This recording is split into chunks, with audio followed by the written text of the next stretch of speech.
utumishi wako na utendaji wako utaandikwa katika wimbo wa wino wa dhahabu. Ni mema uliofanyia mkoa wa Manyara. Ukiacha kwamba umekidhi matarajio ya makundi muhimu ya nchi: wakulima, wafugaji, wavuvi, wachimba madini, watumishi wa umma na sekta binafsi na wengine.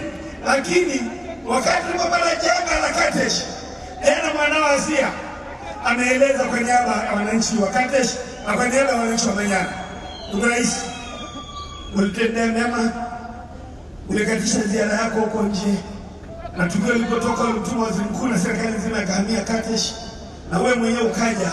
Nakumbuka maneno yako ulipowapa ile kina mambo waliokaa nao jioni pale, waeleze nini serikali yao iwafanyie.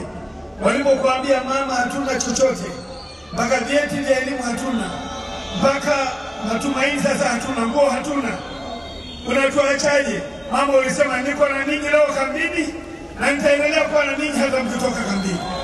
Na ulisema ndugu Rais, ulipotamka ukasema wasaidizi wangu watabaki na ninyi.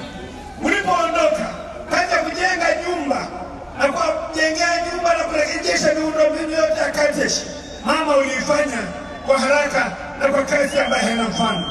Jambo hilo hatujawahi kuona katika historia ya nchi.